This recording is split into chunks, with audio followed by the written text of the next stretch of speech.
where it's so easy for you to get the farm you need, go back to base, buy a tier early on, and then teleport back to lane. And now, with Leona ban as well here from Roccat side, and actually also the Karma, they really target towards nRated and feel he's a person we can try and force onto a weird support. Kha'Zix also taken away as the final ban there for SK Gaming. It left the Nidalee open. We were asking questions about this one. Will it be banned as Gambit obviously were doing yesterday, banning that out against Rockat, but it's Nidalee. It's Jesiz that we know on SK's side that is so very good with this Nidalee. We talked about his KDA. Fantastic he's played on that one. As a first pick, good choice from your side? Very good choice. Nidalee is such a strong pick. She can lane against everything. Yes, she might fall a little bit behind in CS, but she will catch up and she will be strong in every single scenario when you come into this mid-late game point. So yes, she's definitely worth the first pick. That's also why I'm a little bit surprised I didn't ban away. Everything seemed to go to plan there for Rockat. Leaving that Nidalee open, they're like, okay, we get what we wanted. Jax and Thresh locked in for them. Yeah, so looking at it now when they just instant lock these two picks, it's pretty clear they wanted SK Gaming. They knew they would first pick Nidalee, so they're like, you get the Nidalee, fine, we take our main support and we also take the top laner at the moment, which nobody can deal with because Renekton is banned away. Rockat banned Renekton by themselves. He is the counter pick to Jax, shot him down early game, he's gone. So now they feel confident just blind picking this Jax, and we actually see a matchup we saw yesterday now. Evelynn and Siobhan are going to be the picks here for SK Gaming. We touched on Evelynn for Svenskeren, that he loves these early game ganks, trying to grasp a control of the game for his team. Early game pressure is what Svenskeren does in every single game. It's what SK Gaming needs him to do, because when you look at SK Gaming as a team, you don't see these insanely strong individual players who are just gonna win the lane by themselves every single time. You see a team which works so well together because of rotations, because of the way the ganks from Svenskeren comes in, the coordination with him. So whenever he picks the early game pressure junglers and he helps out these lanes, they will survive them. They will get to the mid game point where the teamwork really shines. So the other picks on the other side for Rockat. Again, you have to feel going to plan for them. Elise, we talked about the fact that Jankos has stayed true to Elise, and he's going to do that here once again. We also see Jinx locked in for Celaver, a champion which he played in both games yesterday, 7-1-9 and 4-9. It's an exact replica of the team that they had there so far. All the same champions from yesterday. Now, only difference was in the mid lane where they played Lulu and Orianna, so we need to see what Overpow decides to log in. But with this lineup here, what I like about it is you have so many options. You can fast tower push with the likes of Jinx, with Elise of course, who's very good also because she's ranged. She can push these turrets down. Her spider form gives some extra attack speed to push the turrets. At the same time, you got split push with the likes of Jax here, so he's going to be very strong if he gets a good start. And you can set up fights as well with both Jax, the cocoon from Elise, and of course a hook from Vander.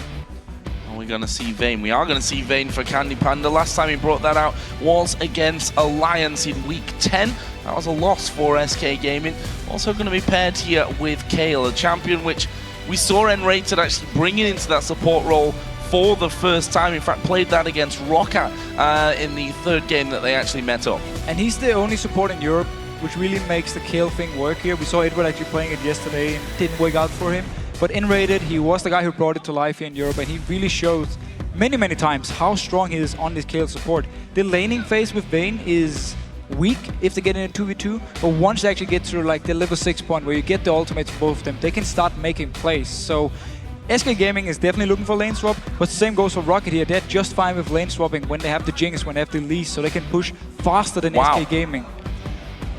Didn't expect that to get locked in there. They were hovering over Lulu, Orianna, but it's going to be Akali that's locked in for Overpow. So it's funny with Nidalee being so popular now. A lot of picks comes up just because they're very good against Nidalee, because they can deal with Nidalee in lane, they can try and shut her down. Akali is able to farm very easily against Nidalee here. Once they both hit the level 6 mark, Akali got so much damage to bring, and she can jump, she can dash. Even if Nidalee, very mobile, dashes away herself, Akali can follow.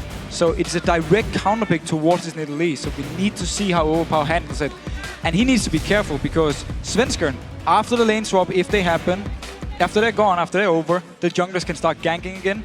And that's where we can see him use a lot of time trying to shut down this Akali in the mid lane. And the fact is that they've pointed out that middle lane Rockat already quite publicly and said middle lane is a weak point for SK Gaming. You look at a video like that and you say, well, you know what they're going to do. Well, again, that's why we were expecting bans towards Jesiz, but instead, Rockat decided to say, we know what you're going to pick. If we leave Nidalee open, you will first pick it because you love this champion so much. It's the main champion of Jesiz. We're just going to bait you into picking it. Now we have our counter pick in Akali. I haven't seen the matchup before, so let's see what they can actually do with it, or at least I haven't seen it lately. And at the same time, it also gave them the Jax pick. Well, with this first match about to begin, let's check your votes over at lolesports.com. 51% of you going for SK Gaming here. I was going to say it doesn't get closer than that, but a 50-50 is the only closer option. Very, very close vote. And this is the #1 team in Europe in the standings against Rockat, who came in as #5, or #4, possibly. Yeah, #4 it was. Yesterday, they beat out Gambit yesterday. Fantastic performance, of course. That's why I guess a lot of people now actually believe Rockat can take it all the way. Well, here we go then. It is game #1 between SK Gaming and Rockat here in our second semi-final matchup. Really interested to see how this one ends up going in. And interested to see as well how Vander is going to bring himself to the table. He was instrumental. Some amazing hooks he pulled off yesterday. If he plays like yesterday, he can set up a lot of things here for Rockat. And they also got the same combo with Elise and Thresh, where they land a hook, followed by Cocoon, or the other way around. So it's a good engage as long as they can land one of these very crucial skill shots. So here we go then. In game, are we going to see anything at level 1? We've been seeing more and more action here, some of it more successful than others. Yeah, we've seen a bit of different things. First thing that comes to mind here is none of these teams actually brought a ward level 1. We've seen more and more supports picking up the early ward here, so at least they got some vision. They can cover an area and then lane wait somewhere else, so they can see if the other team does the same here. But as we talked about in Champ Select, when it comes to lane swapping, both these teams should actually be fairly happy lane swapping. You never mind getting Vayne in a lane swap, so you can get some farm earlier, get to the level 6 point where she becomes stronger. And at the same time, Rockat, with this fast push, with the likes of Jinx and Elise to push down these turrets very fast, they wouldn't mind the lane swap either. Well, we'll see if that does in fact happen right now. Jax and Shyvana are on the top side of the map. Overpow just waiting here on the top side of his middle lane as well. And down the bottom, Elise already moving forward here. Will this be a later 3-man push around onto that red buff from Rockat? They might actually just miss each other. Actually, no. SK is moving back towards the red buff here, so Rockat coming in. They're going to wait for them here. They want them to face check. This could be dangerous as they start to move forward. The spiraling goes out.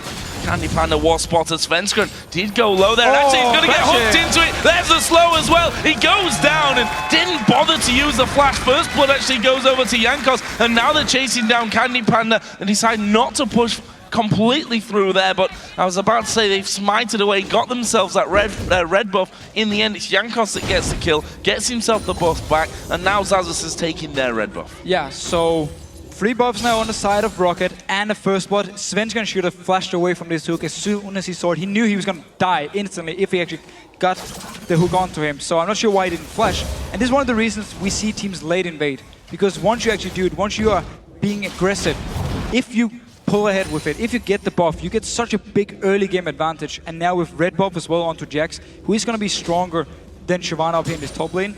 Very scary stuff for Freddy.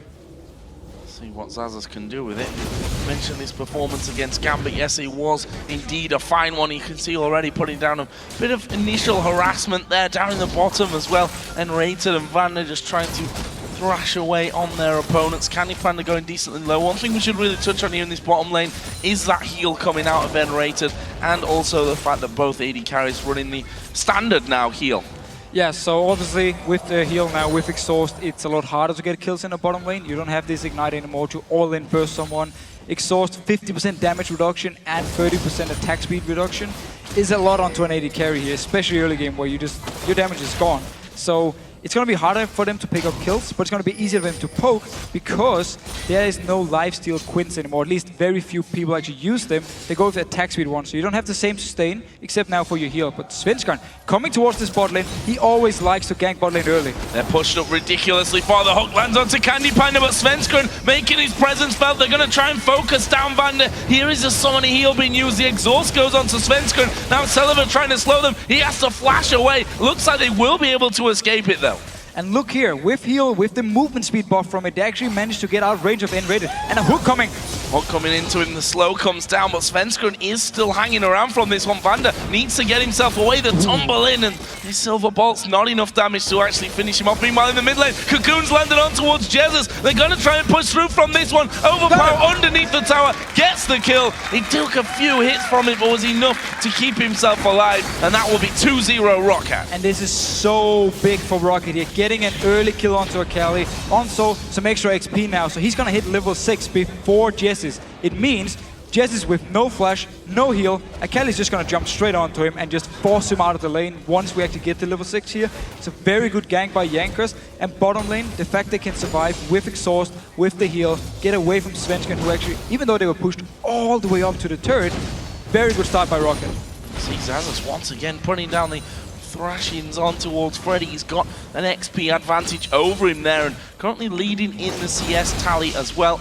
And as he hits level 6, he only becomes more of a bully there with every third attack doing that extra damage, and he's doing a great job so far. Being a bit of an island so far, this top lane, and the junglers, as we expected, focusing more around the middle and bottom lanes. Yeah, again, for Svenskeren's side, he loves to go bottom lane early when Tiny Panda is playing this Vayne, because he wants to give him some help, give him an early lead if possible, because if you get to the point where you can just farm evenly as the same AD carry on Vayne, then you will always do so well in the late game, because you scale so well. So that's why he puts the focus here in the bottom lane early, and it meant Jankos going mid lane instead could pick up a kill with Svenskeren being nowhere near. Lots of summoners were burnt in that bottom lane exchange earlier as well. The heal and flash, maybe most importantly there from Celaver, so he's got no escape method. Vander still has his flash available, and we'll see if that ends up meaning anything really in this bottom lane before they start to come back off cooldown. Mid lane, as we mentioned before, Akali getting towards that level 6 area. We can see that almost level 6. Couple of minions will do the job for him here. Interesting to see whether he goes all in onto Jesiz when he does it. And the lane is pushing in towards Overpow here, so he will be able to freeze it even once he gets level 6, and just Jesiz needs to farm with spears. But Svenskeren once again down this bottom lane here. And he is going to get spotted here as he comes around the side, not got his ultimate just yet. The chompers do go down. Don't think there's enough damage for a kill here. In fact, Svenskeren taking a bit of damage back himself. Vander was the one that went lowest of them all there, but as I said, not enough damage. AD carrying support weren't really in range to offer anything in that fight. Yeah, and of course exhaust was not when rated. He wasn't in range for his own slow, so he couldn't actually provide any CC towards the bottom lane of Rockat. But still, Svenskeren buys time for Candy Panda to get some farm. You can see the CS difference despite 2 ganks already. It's actually Jinx and Thresh winning out 2v2 as expected against Vayne. And of course Kale, which in the early game is a little bit weak here, so at least he buys some time for the SK dual lane to get some farm, get to the level 6 point. So am I wondering whether Overpow will go all in at level 6? Has, well, failed me, let's just say that. Doesn't decide to go for that. So Jesiz has it level 6 as well. He's still forcing Jesiz to just farm with spears. So it means for Overpow's side, he's going to get a lot more farm because Jesiz won't be able to pick up everything. He just lost a few minions in here, actually. So Overpow doing a very good job just zoning him so far away. He's even out of XP range at the moment. Not a good sign for Jesiz. We see there the spears coming through, able to pick off that back minion, and he's going to get in there for the auto attack. We see just backing away constantly once Overpow starts to move in his general direction. Overpow still got that level advantage. We look at the items there. Early sorcerer shoes actually for Overpow. Yeah, so early game damage. He wants the early magic penetration, so he's just going to do so much burst, especially if you combine it with Elise here. If they catch on to Jesiz once more, he will die again. One going over into the blue buff, and Jankos is like, yep, I'm going to go in for this one. Svenskeren is level 6, but also around that half health point. Jankos here just going to wait off to the side, and doesn't look like Jesiz has really come into assist here. This could be that buff going away from them. Overpow here is on top of a ward as he gets hit by the spear, which doesn't really do all that much damage to him, and there is the blue buff taken. Very, very smart play by Rockat, using the advantage by having the stronger mid laner at the moment, so they feel confident just going into the blue buff. If Jesiz tried to follow out and actually fight, he would have been so much weaker and they would have lost the fight from SK's side, so they had to give it up.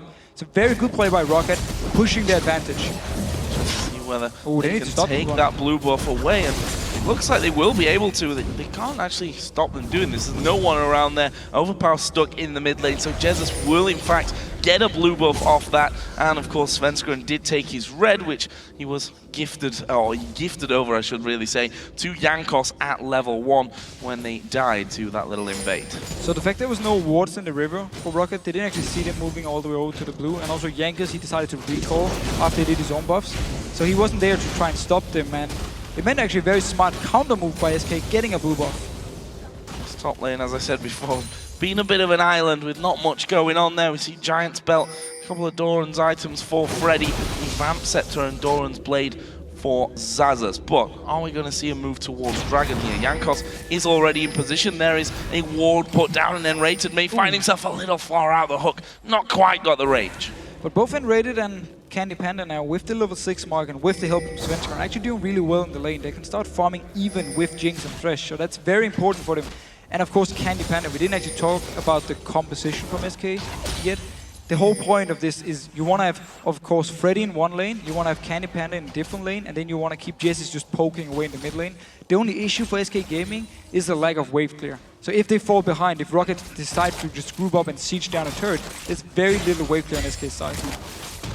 Candy Panda now up to level 6, as is Celaver, and the support's there as well. So intervention, the box can come into the equation, and that super mega death rocket as the hook lands onto nRated. Gonna knock him back here as he stands on the chompers. Gonna get slowed as well as a cocoon comes down. He's using intervention on himself. It's not gonna be enough to save his life though. In fact, he's stayed alive a lot longer than he really should. In the end, it's Jankos that gets the kill, repels off to the minions, and while Svenskeren coming here to do some good damage, he might actually fall foul as they blow him up. That's a double kill now for Jankos, and now they're gonna go towards Candy Panda. The slow will land, but he flashed into it there, and in the end, Candy Panda can walk away from that, but they've lost 2 men.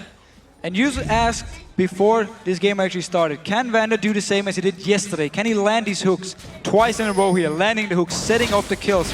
Jankos came in, Svenskeren was there for the counter gank, but because they already did so much damage onto nRated, and because Vayne at this stage doesn't do the same amount of damage as a Jinx, they weren't able to turn the fight around. Kill for Rockat, actually 2 kills due to the second hook, and now also a Dragon. There was a bit of a mishap in there. I don't know if you noticed the super mega death rocket that he fired just as he took the lantern, which actually meant he threw it straight past them and damage there. But they got 2 kills, so who are we really to complain about an ultimate not landing in that scenario? Leaves Rockat 4-0 up, Dragon taken, 3,000 gold is the lead that they have here, just over 11.5 minutes in. Very, very strong start from Rockat, really using or abusing the fact that Vayne and Nidalee with the weaker early games here. So they're just pulling far ahead, and Jankos, we highlighted him before the game. Yesterday on at least twice against Gambit, he did the same things. He was so strong throughout the entire game, especially the early game. He's doing the same now. Every single gank he's done, it's been successful. Seen a lot of people backing away from Elise, and certainly in the bans, we used to see a ban out so very often, but now just left after those changes where everyone, I think there's a bigger split if you talk to a lot of these pro players as to whether Elise is still good or not. It's kind of hard to say she's not good when you look at the scoreboard right now. 3-0-1. Yesterday's games, of course, were also amazingly played by Jankos. That's got to be a consideration next time around, however this game now comes out. Well, the thing with Elise is she brings so many different things to your team. Yeah, like you can push with her, you can siege a turret because she's ranged, you can get the damage on the turret. She's one of the few ranged junglers we have.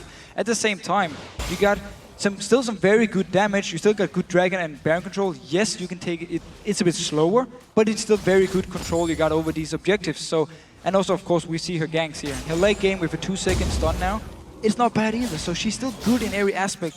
We just see a lot of pro players with different opinions. Some prefer junglers with Fail Flare. They like Xingzao more, they like Nocturne more than Elise at the moment, and that's just different styles, and also depends on your team. Evelyn, who's now down at this bottom lane, Svenskeren. That's the thing, he's been in position. Every single game. He's been in position here a couple of times already. They've not had the damage to really get anything going on. This time could be different though. Vander and Celaver moving out of position. We see Svenskeren coming around the side. There's a 2-man ultimate. Box goes down. Vander is going to go low from this, but can they finish him off? He throws down the lantern to get the shield, but Candy Panda able to pick up the kill. And the very big, actually in the mid lane. Backing out, backing out. Still, the big difference down the bottom lane here with the gank is the ultimate from Svenskeren. He can actually provide the slow by himself now, so the rest of SK can then follow up, get in range to actually do all the damage, and perfect for them to get the kill onto Candy Panda. Don't want to let this Vayne get going if you're a Rockat Rockat fan or player. Or Rockat fan too. Oh yeah, exactly. Their plan certainly doesn't like to have a Vayne that's fed, I guess, by the end of this game. Well, and they've got themselves a Jax, which is, you know, a similar kind of painful when it gets to that late game. Yeah, so the thing is, both these teams got the potential to do 1-3-1. I mean, you can have Jax and you can have Akali split pushing. You can then have, of course, Shyvana and Vayne split pushing. And they're going to fight each other here 1v1. If it's Jax against Shyvana late game, Jax is going to win. Shyvana needs to back off. She's staying in the damage from Jax in a 1v1. So Vayne is actually going to be all about Candy Panda. He needs to be able to outplay in his 1v1s so SK Gaming can put the pressure on the split push. In the mid lane, it's just going to be Nidalee throwing spears and then Celaver dodging them and trying to wave clear and apply pressure. See, once again, Overpow actually diving in there, good bit of damage. Tries to shroud up there to get away from the spear, but, well, already on his general direction. That lands in, but you can see just getting all that back with the spell vamp that he's got. Exactly. Look at the way he's playing. He doesn't mind taking a few hits because he got so much lifesteal and spell vamp, so he can just get it up on the minion wave. Jesiz won't be able to pressure him enough, so he can just dive onto the turret, get a few hits, back out again. Start to dive in there. We know how strong Nidalee's heal is. Also carrying Summoner heal here as well is Jesiz, so he's got a good bit of heal in there, but if Akali gets going onto you, out of position as the hook actually landing here, flashed away from, but here comes Jankos. He lands a cocoon as well onto nRated. The super mega death rocket was thrown, but it was blocked by the intervention. We see that Svenskeren trying to get involved here, but I think they might have to back off. They need to back off for now. There's no ultimate onto nRated, no flash either, so he's not going to be able to do much in a fight. Svenskeren actually goes to golems here, so Rockat will get some damage onto the turret. How much damage onto the turret though? The zap comes through there. The hook actually landed there onto nRated. I feel like he walked into that one. And while it was a good hook, I think he still walked into that one. He saw it coming, ended up in there. It doesn't matter if you walk into it or whether it's spectacular. Vander landed the hook, and again we see him setting up the kills here for Rockat. Yeah, he's really, together with Jankos, every single gang has been combined with hooks and then the cocoon landing, and you set up these kills, these picks for Rockat side, and they can now take the turret. Oh, Chomp has been thrown down there, and the tumble from Candy Panda getting him out of range of that stun. He probably would have gone down if that stun would have landed onto him. But Rockat, they don't seem to be stopping here. They're going to keep pushing through, and with that Jinx in there in particular, those towers, you can see how fast it's shredded away. And Svenskeren comes in the side. The flay comes down, but Svenskeren is going to pay the price here, surely. Yes, he is. It's Celaver that gets the kill. Now Candy Panda going to be focused. Will he get away? The tumble takes him to safety, and nRated gets hit by the cocoon, and Jankos is on a rampage. And this combo by Rockat here, they bring so much CC, they bring so much damage. The nukes they can do when both Elise and Jinx, they got this percentage damage when people drop low, and the Rockat, pretty far off. Yeah. Well, I got a bit too hyped about that one. It's okay, I captured the replay once. But yeah, that leaves them 7-1 up in kills, 7,000 gold there or thereabouts. Math was never really my strong point, and 2-0 up in turrets. And we see that Xaxus here starting to move in already onto that tower. Doesn't really care that Freddy's there, but as the minion starts to go, he's like, I'll use that for the leap strike, get himself away. He's already got that Blade of the Ruined King done, by the way. Yeah, so the Jax train is going to start. He's going to split push, and it's going to be very, very dangerous to actually duel him 1v1. So Freddy, he's just looking to clear out the waves and then back off. He doesn't want to fight him. But the bottom lane again, the combo they're using, the composition with these three members, it's the same thing they did yesterday, and it worked the same way. They grouped up, they landed hooks, landed cocoons, and it has had so much damage and the execute damage as well. That's whenever someone was low, they could just boom, instantly explode you. And it also means whenever SK tries to fight them here, if someone is down to 50%, he's going to be the first target to die very fast. Rockat are just walking over SK Gaming here. They've just taken that dragon. Now they're going to walk up to this middle tower, and just 3 or 4 hits from Celaver will take that one down. That's all 3. No, it's not 2 lines. So it's down, but Candy Panda getting hooked here at the red buff. We do see the intervention used. Can they get in there for the kill? Overpow going to dive in the middle. It's Candy Panda that's the focus. Has to actually shroud up there as a lot of damage comes in. Jesiz from the side as well, as we see the hook flashing by. The zap landed onto Svenskeren. No kills resulted there though. But very aggressive play by Rockat. They can do it because the 2 outer turrets are gone, the mid lane and the bottom lane, so they can move into the jungle of SK, put the deep wards and find some key targets. This could be dangerous for them. No, Svenskeren is going to walk straight into the middle, and that's an easy ultimate to get off onto all 3 members. Vander flashing away, and they've caught out Svenskeren. He's going to get hooked, finished off in the end by Celaver, and now Candy Panda in trouble. Is he going to be able to walk off from that? Yes, he is. Vander and Jankos both at less than half. They decided not to follow on through. Still another kill for Rockat. And again, the same 3 members together, the same deal here. SK, they don't have enough damage early game to deal with them. They have so much damage, and now Xaxus is going very aggressive up in the top lane. Why not? He got some good damage in there now.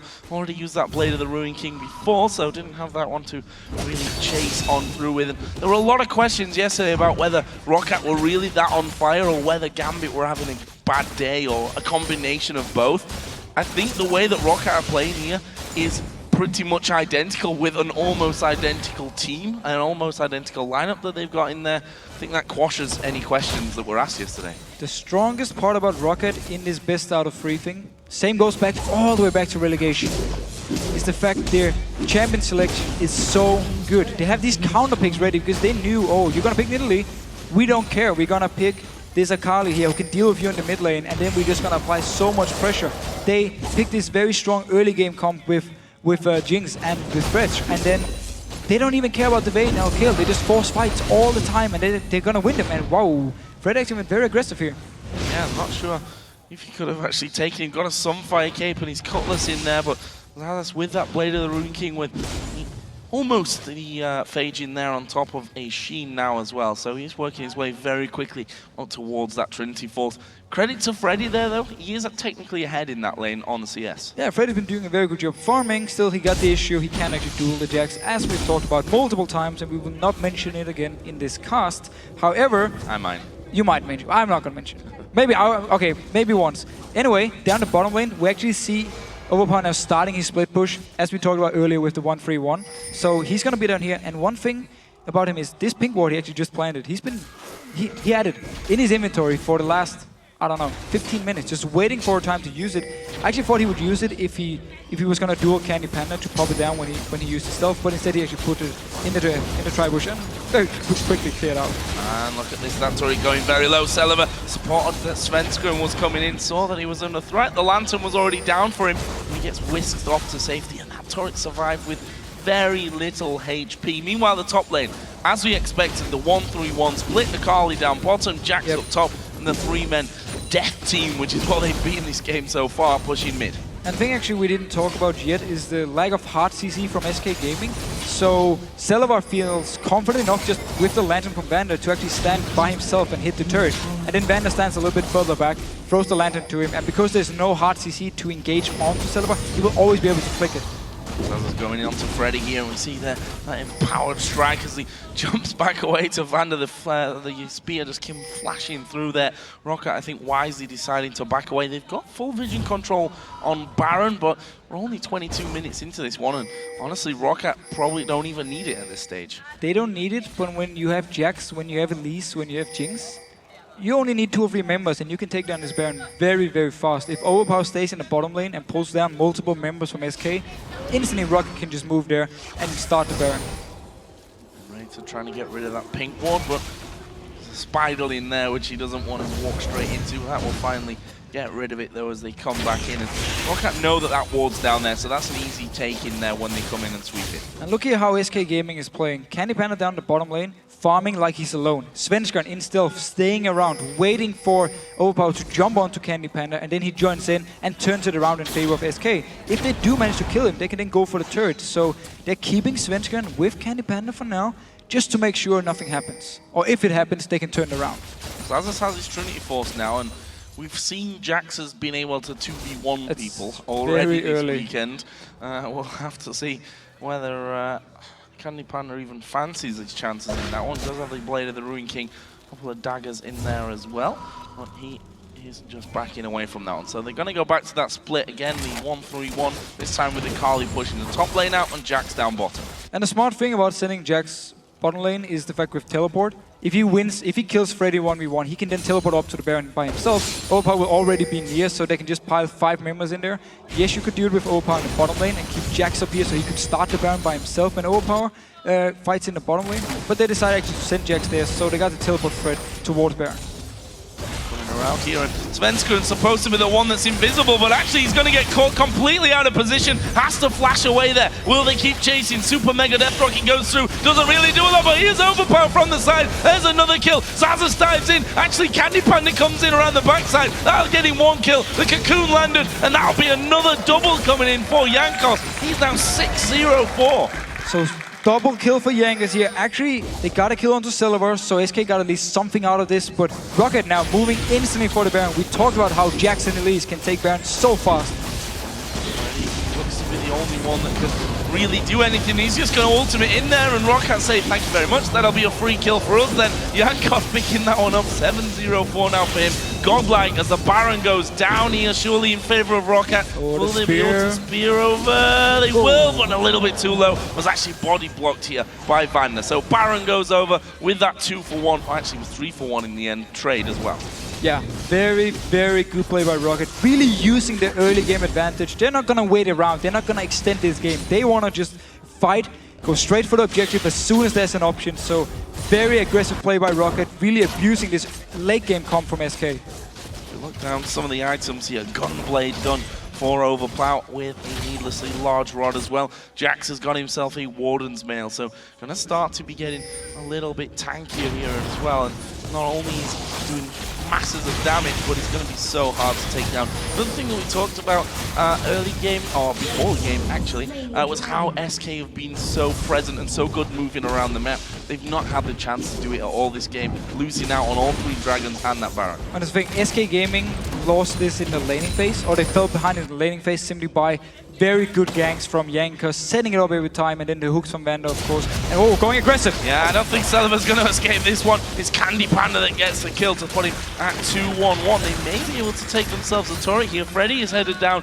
Only Vander is around to defend, and he's not going to be able to. This is going to be the first turret of the game for SK. And this was the good map movements we talked about for SK Gaming. They have these small tactics they're going to use whenever they're behind, and they do everything they can to get Candy Panda some kills. And now Svenskeren being cocoon. Svenskeren's dead as well. It's Xaxus that gets that one. Now they turn around onto Freddy. He does have his ultimate available, and will use that one just to move off in towards the river. Meanwhile, nRated and Jesiz doing a good job of moving into that middle lane and taking out the second turret of SK's match. So they got 2 turrets for it. Yes, they gave up a kill onto Svenskeren. Stayed a little bit too long, and once again actually got cocooned. It's been happening many times so far, but Overpow getting some damage on this turret. Jesiz coming, and also nRated right behind him. Yeah, but you don't want to fight Overpow. He's got a DFG and a Gunblade here. Ouch. That is a very, very scary Akali teleport is going to be coming in. Overpow actually gets hit there by the spear, and nRated going to get the heal up, but there's the damage coming in. He went down without even using intervention. They do get 1 kill back, but Candy Panda will fall. Now it's Freddy that's focused. Super Mega Death Rocket again. I think Celaver's trying to miss him on purpose.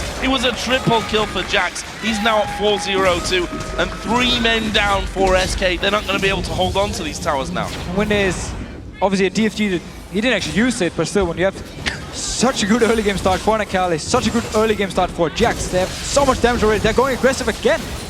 I think they might have to back away though. Jesiz actually coming in there, good spear, he gets off as well. Celaver now is the tower wrecking machine. He's going to move straight in there. That is the first inhibitor turret of this game going down. Rockat going to be backing away, and on the subject of the DFG, I think he didn't want to use it onto nRated. Yeah, because he could realize of course. that he's going to ult himself. As it happens, nRated died without using the ultimate at all. So nRated was the guy to face check because, as you just said, he wanted their DFG onto him so he could just instantly ultimate it, but because Jax joined in, stunned him up, and they just instantly burst him. He couldn't even react in time to ultimate himself, so he just went down so fast. And if you have Trinity Force and Blade of the Ruined King so early on a Jax, just those 2 items by itself is so much damage for you. And Randuin's now. Yeah, now you're just even more tanky, and if he finds Candy Panda in a 1v1, it's goodbye Candy Panda. Candy Panda himself got that Phantom Dancer now. It leaves him 1.5 items behind Celaver if you look overall. Last Whisper and a Negatron Cloak picked up here recently by Celaver. There's Candy Panda trying to push this lane out, trying to get himself even more farm, but honestly he's going to have to run away because the Rockat team are starting to move in from this one. They're going to go towards Freddy first of all. A lot of damage coming in there. Are they going to be able to get close enough? Here comes the hook. Miles wide from Vander, not something we've been used to seeing from him. So far in this game, you can't hit them all though. No, and a max range hook, he was hoping that Freddy would juke to one side. Instead, Freddy took the opposite side, so he completely missed the hook jam. Still, you have to try, and we have to just give credit to Rockat when looking at this game. Like, there's not a single time where they just stop and say, okay, let's farm for 5 minutes. No, it's action, action, action. Whenever there's a chance, whenever SK moved out of the base, Rockat will go towards them and try and start a fight. Coming out from Celaver onto that inhibitor, and that is going to get finished off here quickly while still managing to dance around those spears that are coming out. And Rockat not going to take any risks here. Ooh. They pick up that one hook, almost catching out nRated. They're just going to rotate straight to this mid lane and carry on the siege, possibly, or are they going to go to bottom first here? There's a big wave on that lane as well. But let's see actually how SK Gaming if they want to try and start a fight, because if Rockat are just going to push on your turrets, you need to do something at some point. You can't just let them fall one by one. And then VandeRnoob now going towards Freddy. Going on to Freddy. The box actually put down here. Here comes Celaver from the side as well. This is going to be a lot of damage coming in, but actually they decide not to chase, wanting to get Freddy low there to give them an easier time on the tower. So what I was trying to say is, how is SK actually going to engage these fights? Is it going to be Svenskeren just walking in the face of Rockat, put down his ultimate, and then they try to pile on? Because with Vayne and with nRated, you need to kite it back. But Rockat can just say, you know what, we don't care, we're just going to take the turret then. So SK Gaming really, going on to Freddy. I mean, intervention was used there. DFG and Gunblade came out of Overpow. That's a lot of damage, and let's bear in mind that that is the tank that they have right there, and absolutely nuking him down. Not quite 100 to 0, but you know, going close enough and forcing him to back away. Rockat not getting a direct turret from that one, but they're going to come back in with this next minion wave and start their assault again. Always getting some good damage onto the turret. Celaver feels so safe because nothing can lock him down. The lantern from Vander can always come out. You see Vander, every time Celaver gets a few hits, he moves back a little bit. So the lantern is there, he can take it and jump out if Svenskeren decides to pop his ultimate onto Celaver. And we saw the spear land onto Celaver there, and pretty much 2 or 3 auto attacks heal him straight back up, the lifesteal that he's got right now. So that's also a bit of a worrying sign here. SK trying to hold on to their base as Vander is going to spot them. There's the engage, they're going to go straight in. Svenskeren actually is going to try and run away from this one. It's Overpow now, going to join the party. He dives to the backside, went for Svenskeren, didn't get the kill, but here comes Jax. Is that the cleanup crew they're looking for? Vander, in fact, a lot of Rockat players going very, very low from that one. Crucially not dying. That leaves them in a 5v4. And we see that the super minions are actually pushing and have taken down a Nexus turret. So SK actually engaged when there are only 3 members of Rockat. So they got Panda very low, they got Jankos very low. But then Xaxus and Overpow could come from the mid lane and join in for the fight. Turn it around, kill Freddy, and now inhibitor more for Rockat. Wrecking the base there. That's not good, and probably the reason why SK said, okay, we have to fight here because we're going to lose the entire base if we don't do it now. So when you're so far behind and the enemy team is just pushing onto your base, you can't just sit there and wait. You need to try and do something. They actually did the best thing they could do. When 2 members were gone, they engaged onto them, but at least Repel took some time to kill her. Didn't actually manage to kill her because while she was up in the air, Xaxus came in, Overpow came in, and then when he landed down, there was actually no threat because SK had to run back to their own base. Look at that gold to spend as well after taking down Dragon. Over 2,000 for both Xaxus and Celaver. That's going to be Jax coming back in with even more ridiculousness to the party. Celaver actually picked himself up the Banshee's Veil. Now Lich Bane onto Overpow, so he's instant upfront burst with DFG, of course, with his Gunblade, and then with his first hit on the Lich Bane here with his own Q on the target. Yeah. You're not going to survive. It's almost going to one-shot someone like nRated. We'll see if it comes to that here because Rockat have a Baron to take. SK Gaming is still trying to push those waves out of their base, and Rockat are just going to start off the Baron. SK, I don't think is going to come anywhere near that here. This should be the second one of the game going over to Rockat. If SK Gaming... No, I mean, if SK Gaming tried to do something here, it would be horribly wrong. It would be easy for Rockat to just turn around. So wisely enough, they stay in the base. Rockat just taking full advantage of the fact they're so far ahead, and because of everything they've done earlier, of course a Baron like this, no problem. Over 20,000 gold is the lead that Rockat are currently handling. And well, if you can't win a game with that kind of lead, then something's going to go wrong for you in the future, I think. I think we've seen too in this game is the lack of wave clear from SK Gaming. It's been an issue actually, because once they fell behind and tried to just stand it on base, it was no issue for Rockat to always get a few hits on the turret because the wave would always come all the way in. Nobody could clear it from SK, so it also meant for them, and they were forced to teamfight. And of course, when you're so far behind, there's nothing you can do in these fights. Xaxus actually trying to 1v1 Candy Panda, who turns things around, and we see there he's not even doing that much damage to him. Xaxus does this time get condemned against the wall, and he just jumps away, leap strikes off to the ward, and dodges the spear as well. Meanwhile, the rest of the team did in fact take out that inhibitor in the top lane. So Xaxus here buying some time. Again, SK Gaming, they can't fight for the inhibitor, so they need to try and do something else. Every time they try and find a pick, they're just so far behind, they don't have enough damage, and there's actually nothing else to say at this point. Now they're coming in for that third and final inhibitor. Of course, they've only got one Nexus turret here, SK Gaming, thanks to those minions.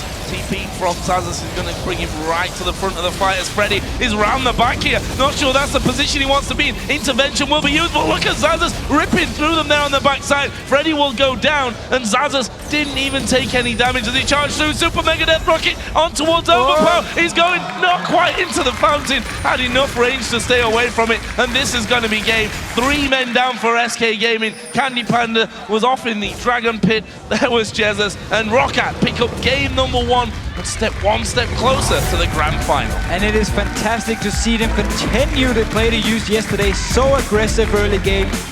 Finding these right moments to always land a hook, land a cocoon in the ganks, and then they just get the kills and they continue going in the game. They don't stop, they don't sit and wait, they don't farm for 10-15 minutes afterwards. They just keep fighting, keep using the advantage they got. And it's fantastic to see them play like this. So let's have a look through the scoreboard of this one, because there are some pretty impressive performances to be noted. Jankos, for me, man of the match, 9-0-8, he finished there with that at least, was absolutely everywhere that he needed to be at the right time. That bottom lane, of course, was just a playground for him to get things going. Every single time he went down bot, hook landed from Vander, set everything up, then a cocoon, boom, you get a kill. So once you've done this the first time and you actually picked up the double kill for Rockat's side, you're just so much stronger, so you can just continue to do it over and over, and there was nothing SK could do in response, except for, of course, don't get hooked. That was obviously the way to avoid it, but then they would just be zoned out of the lane anyway and would have lost the turret, and it would actually been the same deal. So as soon as the early ganks from Jankos went so well, he just managed to snowball the entire game by himself. What did you think to the style there? For me, was very similar to what we saw against Gambit yesterday. And the funny thing is that if they come in with almost the same lineup, almost the same tactical play out of it, SK watched the game against Gambit yesterday. They should have known surely what to do from this, and you know, what can you do about that in the first place and then in the second place when you start to fall behind anyway? So the SK game plan coming into the game, they obviously didn't expect an Akali pick. I don't think anyone expected an Akali pick here. So that was probably where they got caught up by surprise, because the tactic was pretty straightforward. We pick a weak early game bot lane. If we don't get the lane swap, Svenskeren camps the bot lane. He just goes down there over and over, try and set something up, try and get some farm or some kills onto Candy Panda. If it works, great, we can start split pushing. We have this very strong Vayne, and we have this very strong late game comp with an Italy poking and Shyvana pushing the other lane.